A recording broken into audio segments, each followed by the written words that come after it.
Muy buenas noches a todos amigos y hermanos que se conectan a leer la escritura. Muy buenas noches, bendiciones, saludos a cada uno en los diferentes estados y países desde donde se unen con nosotros a esta transmisión para continuar leyendo la escritura. Damos gracias a Dios porque nos ha permitido leer este libro de Hebreos y vamos en el capítulo 7. Hoy lo terminamos primeramente Dios, descubriendo un maravilloso tema, el sacerdocio de nuestro amado Señor Jesucristo y el sacerdocio que Él tiene según el orden de Melquisedec. Amén. Hoy hemos aprendido a través de la lectura, explicado de la mayor forma posible clara, lo que es el orden sacerdotal levítico con Aarón y el orden del sacerdocio de Jesús según Melquisedec, como lo profetizaban ya desde el Antiguo Testamento, ¿verdad? Hermana Mónica, Dios le bendiga, bendiciones juntamente con toda su casa. Y bueno, así como estamos, vamos a orar, vamos a pedirle al Señor que Él nos dé la sabiduría para poder explicar los siguientes versículos, que son poquitos ya, nos quedan nada más del 20 al 26, 27, 28, hasta el 28. Amén. Bueno, así como estamos, pues vamos a orar. Padre, en el nombre de Jesús, gracias te damos esta noche por permitirnos llegar hasta este día, hasta este horario y poder conectarnos a través de este medio, de esta red social. Te pedimos sabiduría, que tu Espíritu Santo nos ayude a poder comprender tu palabra, a poder explicar, terminar este capítulo 7 del libro de Hebreos. Te damos toda la honra, toda la gloria y toda la alabanza. Bendito eres tú, Señor, por todo lo que nos das. Espíritu Santo, ayúdanos a exponer tu palabra. Dame facilidad, a sabiduría y poder explicar con todo respeto y temor a ti, mi Dios, en el nombre poderoso de Jesús. Amén y amén. Dios le bendiga, hermana Marilú Azú Álvarez, Dios te bendiga, buenas noches. Y vamos a abrir nuestra Biblia en el libro de Hebreos, carta a los Hebreos. Carta a los Hebreos, capítulo 7. Carta a los Hebreos, capítulo 7. Y vamos a abrirla vamos a leer el verso 20 en adelante.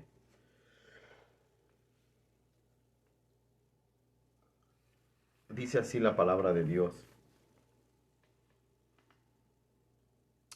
Bueno, vamos a leer desde el 19 para recordar dónde nos quedamos. Dice, pues nada perfeccionó la ley, y de la introducción de una mejor esperanza por la cual nos acercamos a Dios. Y esto no fue hecho sin juramento, porque los otros ciertamente sin juramento fueron hechos sacerdotes, pero este con el juramento del que le dijo, juró el Señor y no se arrepentirá, tú eres sacerdote para siempre, según el orden de Melquisedec. Por tanto, Jesús es hecho fiador de un mejor pacto. Y los otros sacerdotes llegaron a ser muchos debido a que por la muerte no podían continuar.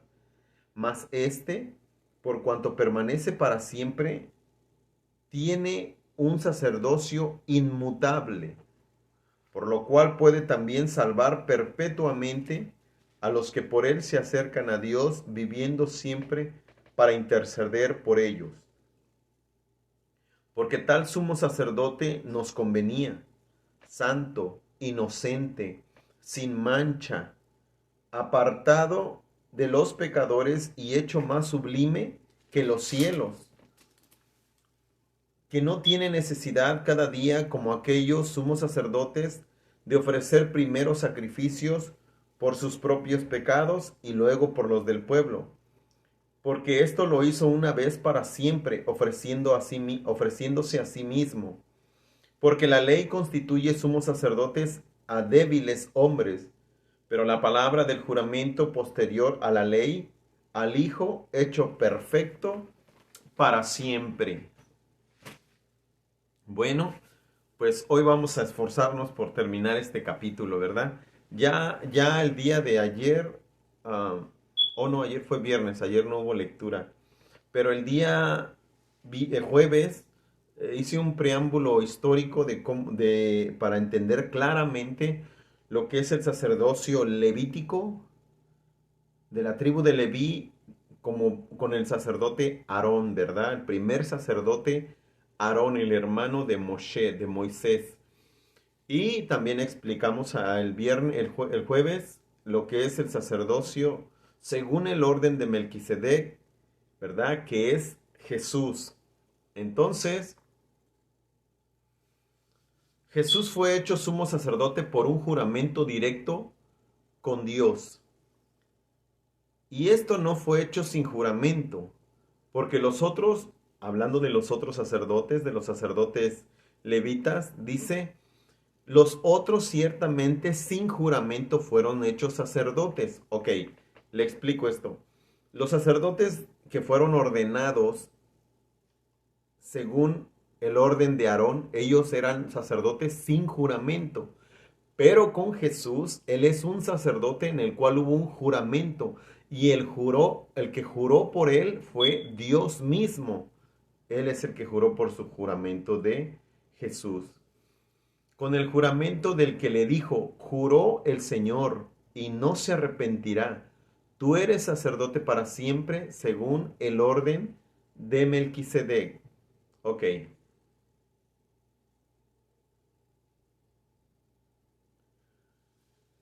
Una, sin juramento fueron hechos sacerdotes. El sumo sacerdote de la orden de Aarón era designado por herencia, ¿verdad? De la descendencia de Aarón, sus hijos, los hijos de sus hijos, eran herederos del sacerdocio. Así es como ellos continuaron con el orden sacerdotal por herencia, ¿verdad? No por el carácter personal, no fueron escogidos por su carácter personal, no, fueron escogidos sacerdotes por herencia. Pero no fue así con Jesús. Él venía de la orden sacerdotal de Melquisedec. Dios incluso selló su elección con un juramento. Ahora, para nosotros, la iglesia, para nosotros los cristianos, Jesús es nuestra garantía, es un mejor pacto, ¿verdad? Él es para nosotros el gran sumo sacerdote del Dios Altísimo. A nosotros sí nos conviene a tener a Jesús como nuestro sacerdote, ¿verdad? De verdad que sería un honor haber conocido a Aarón, ¿verdad? O sería lindo conocer a un sacerdote de la tribu de Leví, pero ese sacerdote era un ser humano que en cierto momento pecaba y tenía que ofrecer sacrificios por su pecado y luego ofrecer sacrificios por el pecado del pueblo, lo cual llegaba un momento en que él moría y ese sacerdote se acababa. Pero hoy nosotros, la iglesia, tenemos un sumo sacerdote que se llama Jesús, que no muere, que es eterno, ¿verdad? Que Él traspasó los cielos, vino, murió, resucitó y traspasó los cielos, y ese es nuestro sacerdote. Por tanto, Jesús es hecho fiador de un mejor pacto, dice la Escritura, amén. A todos los que están conectando, Dios los bendiga. Estamos en Hebreos capítulo 7, versículo 20 al 29. Entonces, Jesús es hecho fiador. La antigua palabra griega eugos describe a alguien que da una garantía, da una seguridad. Es una persona que podría servir de fiador para un préstamo o alguien que pagaría la fianza para un prisionero. Jesús mismo es la garantía de un mejor pacto, ¿verdad? Y siempre he puesto este ejemplo, y a lo mejor este ejemplo no sea el mejor, pero pues es lo más reciente que he visto en cuanto a condenación. Usted ha escuchado, por ejemplo, la condena que se le dio a Joaquín El Chapo Guzmán, ¿verdad? Él fue a una corte aquí en New York, aquí en Nueva York, y lo sentenciaron a cadena perpetua más 30 años de prisión. Imagínese. Yo creo que, imagínese, hermano, ¿qué es eso de una cadena perpetua más 30 años? Eso ya es mucho. Pero imagínese si ese hombre en esa prisión se arrepiente de todos sus pecados, hermano. Nuestro gran sumo sacerdote, Jesús es hecho fiador, ¿verdad? De un mejor pacto. Si este hombre se arrepiente, el Señor Jesús, cuando traducimos la palabra fiador del griego, está describiendo que Él es una garantía. Jesús es una garantía, es seguridad. Él puede servir de fiador. Él puede pagar la fianza del condenado en prisión. Él puede pagar esa fianza para que él obtenga la libertad. Ahora, cuando hablamos de libertad, no estoy hablando de que quizás al otro día de que él se entregue a Cristo y todo esto, las rejas se le abran para que salga de la cárcel. No. Lo que vemos aquí, que solamente Jesús es el único que puede darle a él la garantía de que aunque esté preso, puede alcanzar la salvación, puede alcanzar el perdón. ¿Por qué? Porque hay un sacerdote que pagó, se ofreció a sí mismo como sacrificio para el perdón, para alcanzar la salvación, para alcanzar la libertad. Entonces, por eso dice la Escritura, por tanto Jesús es hecho fiador de un mejor pacto.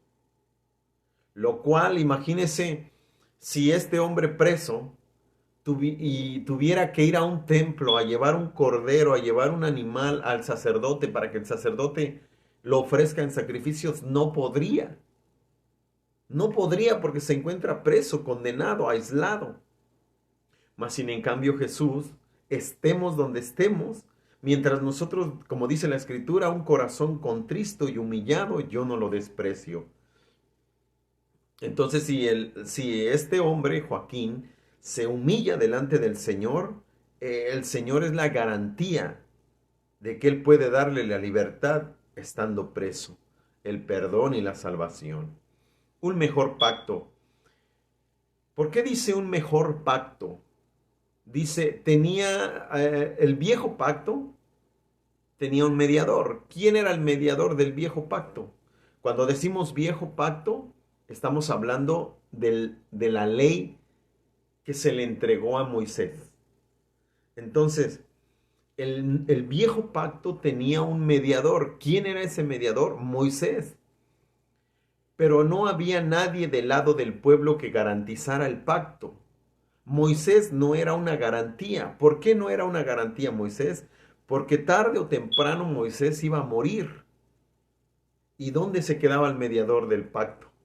No, se quedaban sin mediador. Entonces, cada que venía un mediador o un sacerdote, ese sacerdote tarde o temprano moría, ¿verdad? Y se quedaban continuamente sin mediador. Pero en el nuevo pacto, o como lo dice el verso, un mejor pacto, en el nuevo pacto, tiene una aval, como decimos, hay una palabra en el español, ¿verdad? Es un aval, tiene un aval de nuestra parte. Por lo tanto, el nuevo pacto se sustenta en lo que hizo Jesús, no en lo que nosotros hemos hecho. Él es fiador de nosotros. Este es el nuevo pacto, en que hoy tenemos un sacerdote confiable. Hoy tenemos un sacerdote que no muere. Hoy no tenemos un sacerdote que va a durarnos 40 años y después pues va a tener que dejar el ministerio porque se siente mal, se enfermó, lo mataron. No, hoy Estamos en el sacerdote que es indestructible, dice en los versículos anteriores, ¿verdad? Un sacerdote indestructible. Ok, la palabra pacto, la palabra usada para pacto es una antigua palabra griega que se dice en griego diateque. No es el término usado normalmente para pactar. El significado literal de diateque se acerca más a la idea de testamento. El pacto viene siendo traducido y se traduce como una palabra que quiere darnos a entender que es un testamento, en el sentido de una última voluntad y testamento. Tal vez el autor está intentando hacer hincapié en que mientras que un pacto puede ser considerado como un acuerdo al que llegan dos partes, el testamento es dictado solo por el testador. El acuerdo bajo el que nos encontramos con Dios a través de Jesús no es algo que nosotros hayamos negociado con Jesús. Él nos dictó los términos a nosotros y nosotros aceptaremos o rechazaremos esos términos. Lo que está diciendo aquí el comentarista es que Dios nos ha entregado en Jesús un nuevo pacto, un nuevo testamento. Y ahora así le llamamos, ¿verdad? Nuevo Testamento. Por eso lo que es desde Mateo hasta Apocalipsis, nosotros lo llamamos el Nuevo Testamento, porque es un nuevo pacto.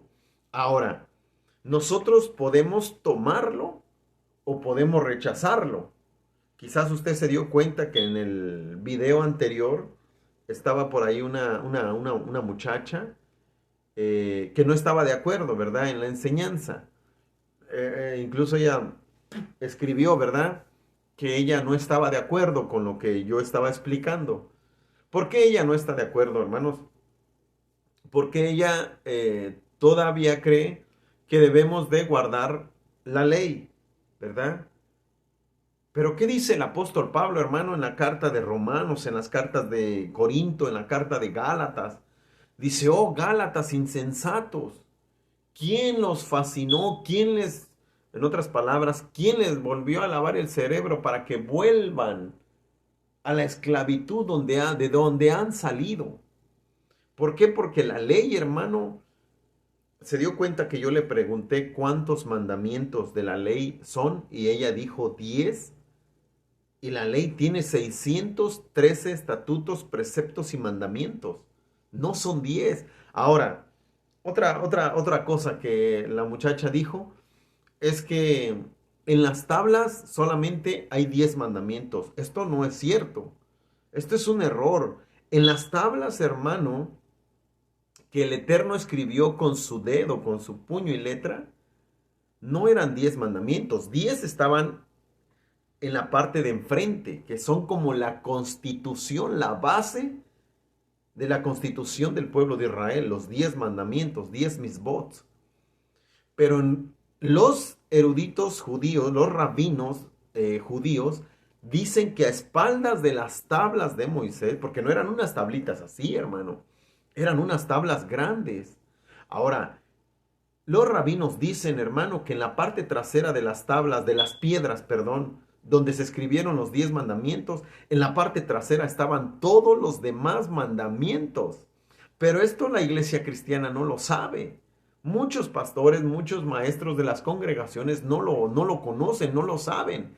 Pero bueno, yo escucho mucho a rabinos, escucho mucho a los ortodoxos, ¿verdad? Me gusta mucho la enseñanza de rabinos, de maestros de la Torá. Y es ahí donde yo obtengo toda esa información. Y, hermano, los 613 estatutos, preceptos y mandamientos que el Eterno le dejó al pueblo están plasmados en las dos tablas que se le entregó a Moisés. No fueron 10. Así es como el pueblo de Israel. Entonces, hermanos, si no estuvieran en las tablas, ¿cómo es que Moisés pudo redactar todos los mandamientos en los libros de Éxodo, Levítico, números. ¿Por qué? Porque Moisés los tuvo que copiar de las tablas, ¿verdad? A donde se escribió en aquellos tiempos. Se escribía en tracas, se escribía en cobre, se escribía en pieles de animales, se escribía en los pergaminos, acuérdese, el pergamino nació en Egipto, ¿verdad? Entonces, el papiro, perdón, papiro. Entonces, hermano, ah, no podemos regresar ahora, dice Pablo, ¿verdad? Dice, de manera que el que guarda la ley ha caído de la gracia. No puedes guardar ley y agarrarte de la gracia. O estás en la ley o estás en la gracia, ¿verdad? Por eso es que yo le decía el viernes, podemos entrar en una confusión tremenda si nos ponemos a ver lo que la ley dice y lo que dice el nuevo pacto. Porque, por ejemplo, podríamos hablar de los diezmos que pertenecen a la ley. Y si usted le digo en el Nuevo Testamento, búsqueme una cita que hable de los diezmos en el Nuevo Testamento, no la va a encontrar. Ahora, podríamos hablar del Shabbat, del sábado, porque está en la ley. Pero ¿por qué en el Nuevo Testamento no se ve el Shabbat, el sábado? Ahora, ¿se debe de guardar sábado? No se debe de guardar sábado. ¿Se debe de diezmar? No se debe de diezmar. Estos son temas profundos. Yo tengo muy claro ese tema de los diezmos y del día de reposo, pero si yo me pongo a enseñar esto en un templo, me corren, hermano. Me sacan de la iglesia. Porque cualquiera pensaría que no estoy de acuerdo con lo que enseñan en esa iglesia. No, lo que pasa es que yo no estoy de acuerdo que a veces no enseñemos la palabra de Dios tal como nos la enseña la Biblia, ¿verdad? Porque podemos ver que, bueno, ya no me voy a meter en ese tema, mejor voy a continuar aquí. Vamos a continuar con el verso 23 al 25. Vamos a ver que aquí hay un sacerdocio inmutable, significa una salvación perpetua con ese sacerdote, Yeshua, Jesús. Y los otros sacerdotes llegaron a ser muchos, ¿verdad? Desde el orden de Aarón hasta Malaquías, hasta si leemos en el libro de Juan, o sí vamos a encontrar en el Lucas, perdón, en el primero y segundo capítulo de Lucas, vamos a encontrar a un sacerdote, al papá de Juan el Bautista, ¿verdad? A Zacarías, ¿verdad? Que él era sacerdote, entonces desde Aarón hasta, mire, hasta el papá de Juan el Bautista, había sacerdotes. Entonces dice ahí, y los otros sacerdotes, o sea, todos ellos, llegaron a ser muchos, debido a que por la muerte no pudieron continuar. Claro, Aarón no pudo llegar hasta los días de Jesús. ¿Por qué? Porque lo alcanzó la muerte. Eran sacerdotes que ejercían su ministerio por cierto tiempo, ciertos años, y llegaba la muerte, hermano, y tenían que poner a otro. Pero mire lo que dice, mas este, o sea Jesús, por cuanto permanece para siempre, tiene un sacerdocio inmutable. Ahora, abro un paréntesis aquí también. Si mire, hermano, el sacerdocio de Aarón, levítico, no pudo permanecer, ¿cómo va a venir un sacerdote católico a decirme que el sacerdocio católico viene de Dios? Claro que no, hermano. Ese sacerdocio, el sacerdocio de los católicos, viene de Roma, viene de los hombres. Es un sacerdocio pagano, hermano. No tiene nada que ver con Israel, no tiene nada que ver con la tribu de Leví, no tiene que ver nada con el sacerdocio de Melquisedec.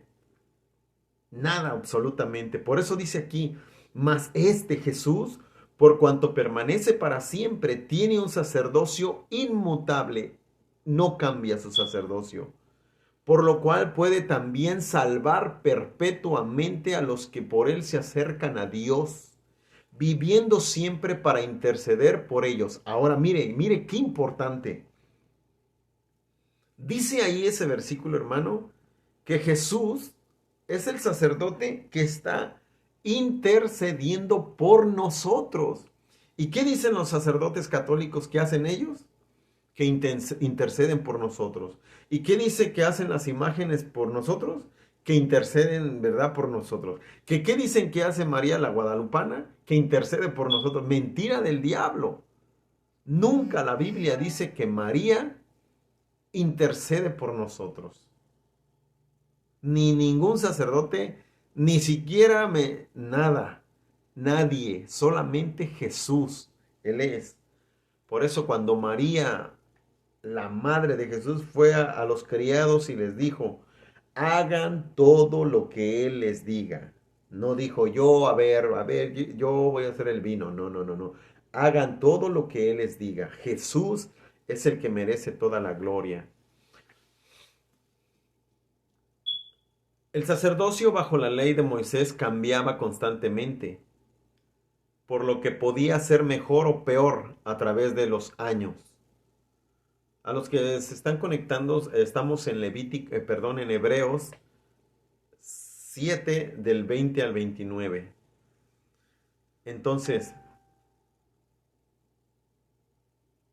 mas o sea, Jesús, tiene un sacerdocio inmutable.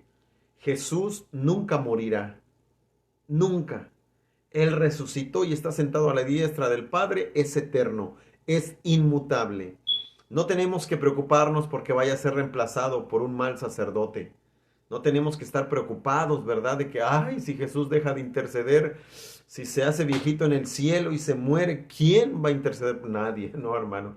Jesús es eterno, Él es Dios. Él permanece para siempre, lo dice ahí mismo, permanece para siempre. Esto lleva a la idea de permaneciendo como siervo. Jesús permanece para siempre. Y Él permanece como siervo incluso después de haber ascendido al cielo, ¿verdad? Hablando del día sábado de descanso, Jesús dijo, mi Padre hasta hoy trabaja, ¿verdad? Entonces Jesús, no crea que el Señor está en el cielo ahí sin hacer nada, nada más en una hamaca columpiándose, ¿no? Recargado en su trono y se pone sus audífonos y se pone a oír alabanzas. No, Él trabaja, hermano, ¿verdad? Él intercede, Él está al pendiente de todos nosotros, de tu necesidad, de tu tristeza, de tu dolor, de tu enfermedad, de tu desánimo, de todo está al pendiente y Él está constantemente intercediendo por nosotros ante el Padre. Amén. La naturaleza del sacerdocio de Jesús significa que también la salvación que ofrece es inmutable. Oiga bien, la salvación que Jesús ofrece es inmutable, permanente y segura. La mayoría de las personas leen este versículo como si dijera que Jesús siempre puede salvar, pero en realidad dice que Jesús puede salvar perpetuamente. Puede salvar por siempre porque Él es nuestro sumo sacerdote por siempre. Él puede salvar para siempre. Ahora, quiero aclarar este verso. Hay una doctrina, ¿verdad?, que constantemente enseña salvo, siempre salvo. Y se toman de este verso donde dice que Jesús puede salvar para siempre. Y toman y enseñan que la salvación, una vez recibida, ya no se puede perder. Esto es un error. Esto es un error, hermano, ¿verdad? Y le puedo poner un ejemplo sencillo. Si alguien viene a mí y me regala me obsequia, llegó mi cumpleaños y me obsequian algo, no sé, una cadenita, ¿verdad? Un collar, una pulsera, no sé. Y yo la tomo, ¿verdad? Pero cuando estoy a solas, que ya la gente se fue o la persona que me obsequió mi regalo, yo digo, ay no, yo no me voy a poner esta. Hace tiempo me regalaron una cruz, ¿verdad? Hace un año me regalaron una cruz negra. Y yo podría aportarla porque sé el significado de la cruz. Si alguien me pregunta, un cristiano, un pastor me pregunta, ¿por qué traes una cruz? Puedo explicarle, ¿verdad? Pero bueno, no me gustó, ¿verdad? No me gustó y decidí meterla ahí en una bolsa y ahí está arrumbada. Nunca me la he puesto. La salvación es igual, hermano. Jesús te da la salvación.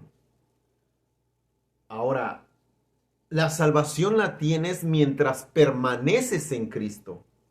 Mientras tú sigues buscando la presencia de Dios, tienes la salvación. Ese regalo, ¿verdad? Con el cual el Señor me alcanzó, me dio mi regalo, la salvación. Yo lo cuido de apartarme de todo lo que es del mundo, cuido de apartarme de todo aquello que me pueda alejar de Dios. Permanezco en los caminos del Señor, como dice Proverbios 23-26, dice, dame, hijo mío, tu corazón y miren tus ojos por mis caminos. ¿Cuáles son los caminos de Jesús? El congregarme, el orar, el leer la palabra de Dios, el ayunar, el predicar su palabra. ¿Verdad? Son caminos del Señor. Pero si un día yo decido alejarme de la oración, alejarme de la lectura de la palabra, alejarme del ayuno, alejarme de congregarme, ya no predico, y comienzo yo andar en los caminos del mundo. Vuelvo a aquellos caminos donde antes, donde el Señor me encontró. Yo estoy desechando el regalo de la salvación. La salvación Dios no te la quita. Eso sí lo dejo claro. La salvación Dios no te la quita. Nosotros mismos la desechamos. Imagínese que la salvación no se perdiera, hermano. Entonces yo me puedo ir al club ahorita saliendo, acabo de leer la Biblia y me voy al club. Me voy a bailar, me voy a tomar. Salvo, siempre salvo. Pues no tiene caso esforzarme a ir al templo. Me voy al club, me voy a tomar, a agarrar una muchacha por ahí, me la llevo a un hotel o no sé qué haría. Pues al cabo la salvación no se pierde. Es un error la persona que enseña este tipo de doctrina, que dice que la salvación no se pierde. No, hermano. Si nosotros nos ponemos cuidado a la lectura del rico y del mendigo Lázaro, vamos a darnos cuenta que este rico conocía la palabra de Dios. Conocía la palabra de Dios. ¿Por qué, hermano? Primeramente, ese hombre era israelita. ¿Qué israelita no conoce la Torá, la palabra de Dios? Ahora, cuando él está en el infierno, dice, manda a alguien que aperciba a mis hermanos para que no vengan a este lugar. ¿Y qué le contestó Abraham? A los profetas tienen. O sea, Abraham le dijo, ¿tienen ahí la Torá? ¿Tienen el nuevo, la Tanaj, el Antiguo Testamento? Ahí los tienen. Quiere decir que su familia conocía a los profetas, conocían la palabra de Dios, él mismo la conocía, pero no quiso practicarla. Entonces, la salvación se pierde. Dios no te la quita, pero tú sí la puedes perder. Bueno, viviendo siempre para interceder por ellos, dice este versículo. Ciertamente esto nos da fuerza, saber que Jesús está orando por nosotros y que Él vive, siempre intercede por nosotros.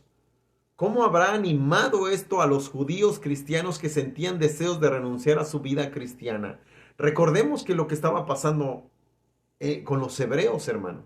Por eso esta carta de este escritor se llama Carta a los Hebreos. ¿Por qué? Porque era el escritor de Hebreos estaba hablándole a una iglesia de puros judíos convertidos a Cristo Jesús. Pero ¿qué estaba sucediendo en el capítulo, desde el capítulo 2, 3, 4, 5, hermano? ¿Por qué el escritor de Hebreos no entraba de lleno al tema del sacerdocio de Jesús con el orden de Melquisedec? Porque el escritor de Hebreos primero tenía que explicarles bien lo, lo ineficaz que fue el sacerdocio levítico, ¿verdad? Entonces, este escritor se toma el tiempo de hablarles bien del sacerdocio levítico y el sacerdocio de Melquisedec en Jesús. Porque estos judíos cristianos, convertidos al cristianismo, estaban ya desanimados. Estaban a punto de volver a la ley, de volverse a los mandamientos de Moisés y a toda la ley. Entonces el escritor de Hebreo, cuando los ve desanimados, cuando los ve con ganas de volver a la ley, tiene que explicarles claramente el orden sacerdotal de Aarón y el orden sacerdotal de Jesús. Y les explica claramente lo ineficaz que fue este sacerdocio levítico. Y bueno, imagínense a los judíos convertidos al cristianismo, cuando escucharon estas palabras de que Jesús, su sacerdocio es inmutable, no termina, y luego se enteran que Jesús es un sacerdote que no muere y que se la pasa intercediendo por ellos y por nosotros todos los días.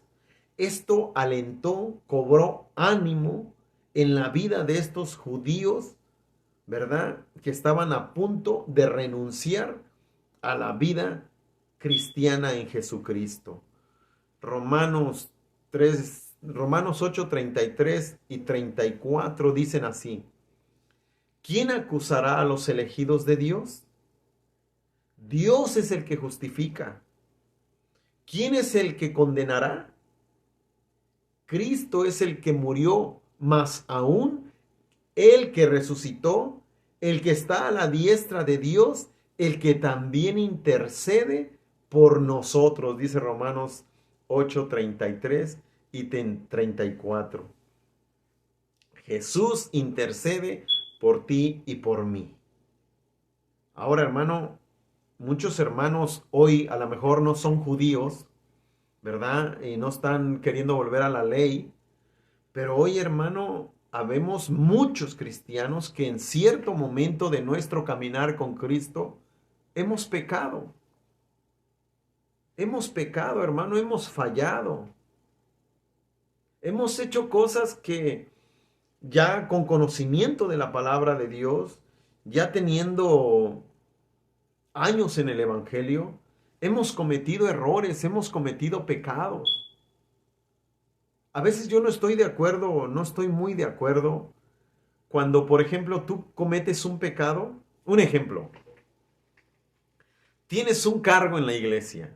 No sé, eres diácono, eres predicador, maestro, tesorero, no sé qué otro cargo pudieses tener en el templo. Cometes una falta y lo primero que hacen es disciplinarte, hacerte a un lado, quitarte un tiempo el cargo que tienes porque cometiste una falta. Pero Jesús no es así. A veces nosotros, hermano, cuando yo leía una historia de un soldado, ¿verdad? Hay soldados que verdaderamente se meten a la guerra y lo hacen con esa pasión, con esa valentía de defender, de pelear, de luchar, de estar a la par juntamente con el comandante, ¿verdad? A la par luchando, peleando la batalla. Y de repente como soldado eres herido. Un dardo del enemigo te alcanzó, te tiró, te debilitó, fuiste débil, caíste. Y muchas veces en lugar de llegar a vendarte, a tomarte del hombro y cargarte y ayudarte a caminar, a avanzar, lo primero es que no lo puedo creer. ¿En serio? ¿Tantos años con ese ministerio y cayó? Y en lugar de tomarlo, que está caído en el campo de batalla, en lugar de tomarlo, abrazarlo, decirle, ¿qué te pasó? Fuiste débil. No te preocupes, brother. No te preocupes, hermano. Yo también varias veces caí y sé lo que se siente estar herido en el campo de batalla, pero no te desanimes, no te desalientes, tómate un tiempo, descansa, recobra fuerzas. Muchas veces, en lugar de vendar la herida, la abrimos más. Y eso es lo que causa que muchos ya no querramos seguir en el camino. Y estamos desanimados. Y estamos lastimados, heridos, sin ganas de continuar. Claro, porque quiero que sepa que hay muchos que ya a veces no tienen ganas de continuar. Porque a veces la lucha más difícil se torna dentro del pueblo, no fuera del pueblo. A veces la lucha más difícil está dentro del pueblo y no fuera del pueblo. Y hay veces dices, ya no, así ya no. Pero imagínate, mientras tú estás diciendo ya no, hay alguien en el cielo que está diciendo, Padre, dale fuerzas, que Él no renuncie, que Él no vuelva atrás, que Él recuerde el sacrificio que yo he hecho en la cruz del Calvario, Señor. Espíritu, ve, Espíritu Santo, confórtalo, aliéntalo, motívalo. Y alguien está intercediendo por nosotros.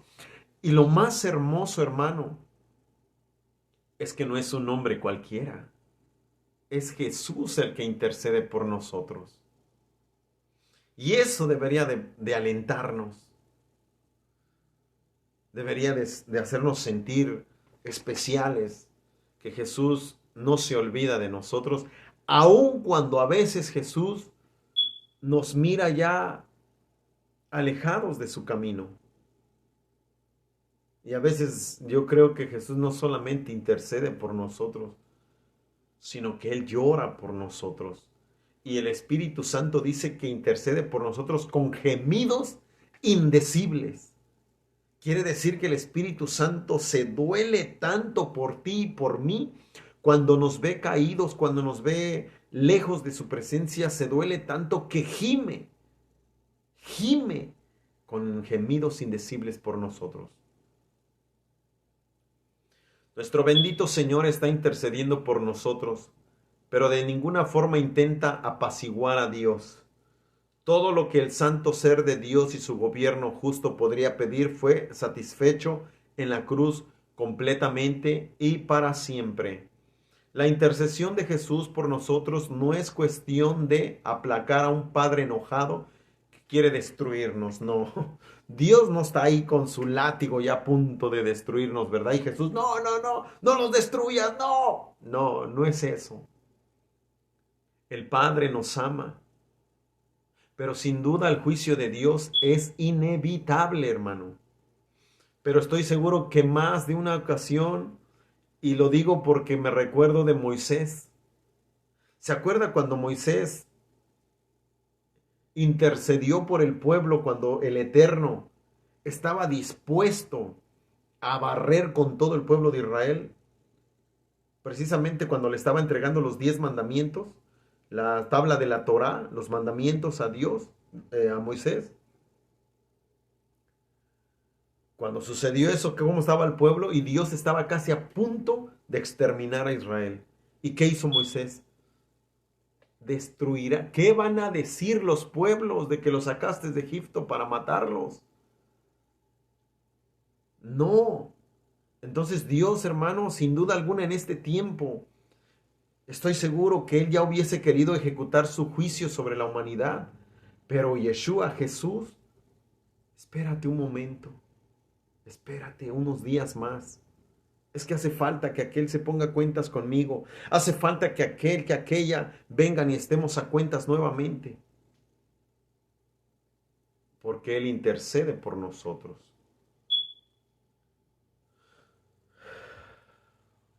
No se trata de recitar oraciones continuamente para interceder por su pueblo. Significa que continuamente nos presenta ante el Padre para que podamos acercarnos a través de Él y para defendernos contra las acusaciones y ataques de Satanás. Dice un ejemplo, por ejemplo, lo podemos encontrar en el libro de Lucas capítulo 22. Lucas 22, 31 y 32 dice, y dijo el Señor, Simón, Simón, he aquí Satanás os ha deseado tener a ustedes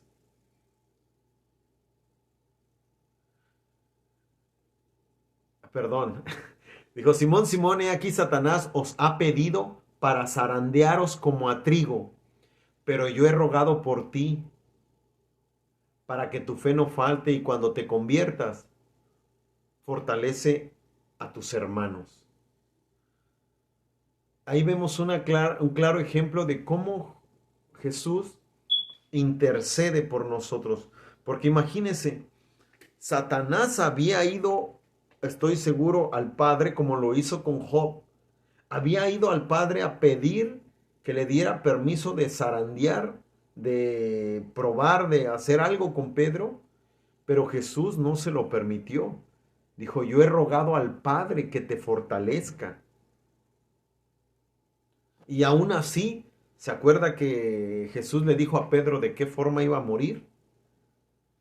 Y bueno, verso 23 al 28, 26 al 28 dice, porque tal sumo sacerdote nos convenía, santo, inocente, sin mancha, apartado de los pecadores y hecho más sublime que los cielos, que no tiene necesidad de cada día como aquellos sumos sacerdotes de ofrecer primero sacrificios por sus propios pecados y luego por los del pueblo, porque esto lo hizo una vez para siempre, ofreciéndose a sí mismo, porque la ley lo constituye sumos sacerdotes a débiles hombres, pero la palabra del juramento posterior a la ley, al Hijo hecho perfecto para siempre.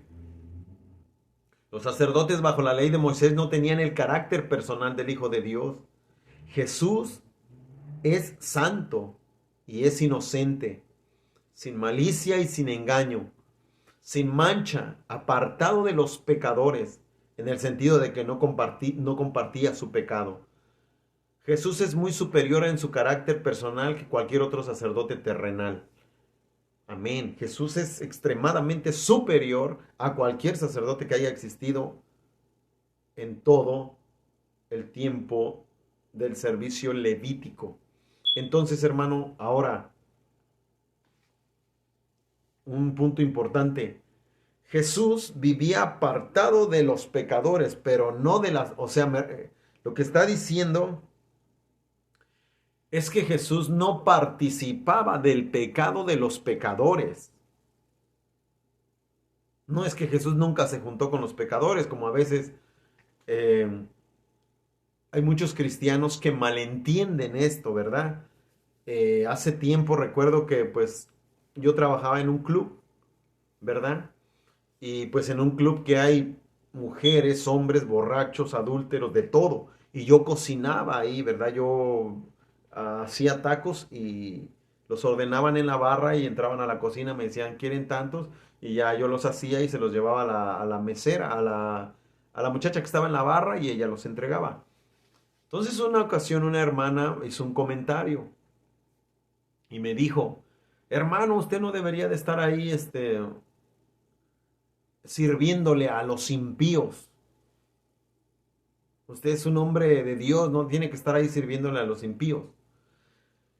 Esto es una postura errónea, hermano. Porque entonces yo le mandé un mensaje a la hermana y le dije, bueno, entonces hermana, no vaya al Walmart a comprar de comida, no vaya a la gasolinería a echar gasolina porque el que la atiende es un impío, no vaya a tal lado porque pues todos los que lo atienden son impíos, imagínese hermano, a gente inconversa. Entonces, nosotros podemos tener amigos, ¿verdad? Compañeros, en mi trabajo yo tengo personas con las que me comunico, hablamos, ¿verdad? La semana pasada uno de ellos me invitó a su casa porque mata borrego y me invitó a que fuera a comer barbacoa y yo fui, ¿verdad? Compartimos ahí, comí ahí en su casa, ¿verdad? Ahora, muchas veces cuando salen ellos de trabajar están tomando. Y cuando yo paso me dicen, hey, vente para acá. No, no tomo, ahí nos vemos, gracias. Una cosa es tener a veces amigos, ¿verdad? Que no son convertidos, pero algo muy diferente es que tú compartas del pecado que ellos cometen, ¿verdad? A veces, por ejemplo, en el trabajo yo veo cómo se hablan con pura grosería, Y yo no comparto esa forma de hablar, ni me pongo ahí aparte que ni a veces ni les entiendo de qué están hablando. Entonces no comparto eso, ¿verdad? Pero no se trata de alejarnos, porque entonces me sería necesario salir del planeta, si no habría que juntarme con los pecadores. Incluso Jesús era juzgado por los fariseos y sacerdotes porque se juntaba con los pecadores. Amén. Hecho más sublime que los cielos, el carácter perfecto de Jesús se demuestra por dos hechos. Primero, por su exaltación en el cielo. Segundo, por el hecho de que no necesita ofrecer sacrificios por sus propios pecados. Jesús no ocupó que se sacrificara un cordero para que él fuese limpio de sus pecados. Claro que no. Él era santo, justo, limpio, puro, ¿verdad? Lo que otros sacerdotes pues sí necesitaban, ¿verdad? Los sacerdotes del orden de Aarón, el sacerdocio levítico, ocupaban ofrecer un sacrificio por sus pecados. Jesús no ocupaba nada de eso. Porque la ley constituye sumos sacerdotes a débiles hombres. Bajo la ley Moisés, los sacerdotes siempre fueron hombres débiles, bajo la ley. Por eso, hermano, ahora, el que quiere guardar la ley, los hermanos que quieren guardar la ley, pues entonces que me digan dónde está su sacerdocio, dónde están sus lugares donde ofrecen sus sacrificios. Porque para poder guardar la ley necesita haber un sacerdocio y necesitas haber un templo donde se hagan los sacrificios. Entonces, pero mire cómo son. Quieren guardar la ley sin templo, sin sacrificios, porque quieren guardar la ley pero agarrar el sacrificio de Jesús y no se puede. No puedes guardar la ley y no puedes tener a Jesús o vivir en la gracia. ¿Por qué cree que ahorita los judíos, los verdaderos judíos en Israel, por qué cree que ellos no están ejerciendo un sacerdocio? Porque no hay templo, porque no hay donde ofrecer sacrificios. Los mismos judíos